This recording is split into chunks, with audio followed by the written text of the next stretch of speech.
কুচবিহার জেলার ক্ষেত্রে কমপক্ষে ৩ লক্ষ এই ধরনের অবৈধ ভোটার রয়েছে, যাদের নাম তালিকায় রয়েছে অথচ যারা এখানে বসবাস করেন না।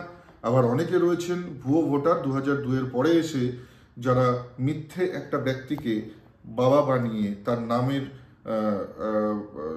তার নামের সুবিধা নিয়ে সেখানে কিন্তু ভোটার তালিকাভুক্ত হয়েছে। সেই সব ব্যক্তি যেমন বাদ পড়বে। পাশাপাশি যারা এখান থেকে তাদের যে অ্যাড্রেস আছে পরিবর্তন করে, ঠিকানা পরিবর্তন করে বাইরে চলে গেছে, সেখানে গিয়েও ভোটার তালিকায় নাম উঠেছে, এখানেও রয়েছে। তো স্বাভাবিকভাবেই যে কোনো একটা জায়গায় কিন্তু নাম থাকতে পারে, দুটো জায়গায় কিন্তু কখনোই কারোর নাম থাকতে পারে না, সেই ভোটাররাও কিন্তু বাদ যাবে। তো সব মিলে বলা যায় যে একটা পরিশুদ্ধ ভোটার তালিকা সামনে আসতে চলেছে, এবং যেখানে দাঁড়িয়ে এটা বলা যায় যে যাদের ভোটার তালিকায় থাকবার কথা তারাই কিন্তু থাকবে।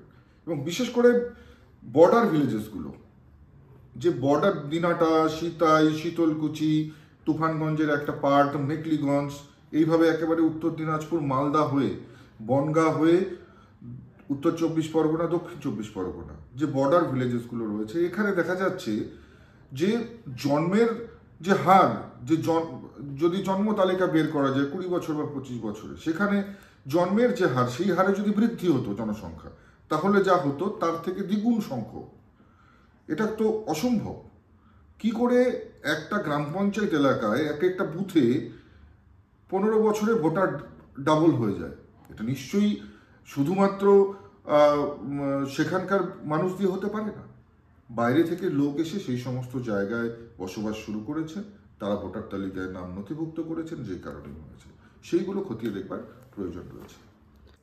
দেখুন, সাধারণত এই যে ভুয়ো ভোটার বা ভুতুরে ভোটার যারা থাকে, এই ভোটগুলো কিন্তু শাসক দলের পক্ষে যায়। তো স্বাভাবিকভাবেই এই যে ভোট, এই ভোট ব্যাংক কিন্তু শাসক দলের ভোট ব্যাংক।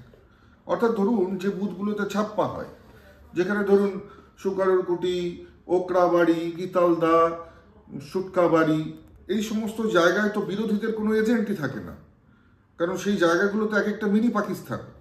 সেখানেও তো বিরোধীরা এজেন্ট দিতে পারে না। বিরোধীরা এজেন্ট দিলে তাদেরকে মেরে তাদেরকে সেখান থেকে গুড়িয়ে দেওয়া হয়। তো স্বাভাবিকভাবেই এই জায়গাগুলোতে সম্পূর্ণভাবে একটা ছাপ্পা ভোট হয়। তো এই যে ছাপ্পা ভোট, এই ছাপ্পা ভোটটা কখন হচ্ছে? যখন এই ভুয়ো ভোটারটা থাকছে, ধরুন সেই অঞ্চলগুলোতে প্রত্যেকটা বুথে 200 বা 250 করে ভুয়ো ভোটার রয়েছে, তাহলে এই 200 বা 250 যে ভোটটা রয়েছে, এটা কম হয়ে যাবে। এবারে যদি ছাপ্পা দেয়ও, তবু সেই 250 ভোট তো দিতে পারছে না, যে 250 ভোটের নাম বাদ যাবে। তো স্বাভাবিকভাবেই তাহলে আপনারা হিসাব করে দেখুন, এই বর্ডার ভিলেজেসগুলোতে প্রায় 350 এমন বুথ রয়েছে। তো 350 বুথ থেকে, প্রত্যেক বুথ থেকেই এমনভাবে 200 থেকে 250 নাম কিন্তু বাদ যাওয়ার প্রবল সম্ভাবনা রয়েছে।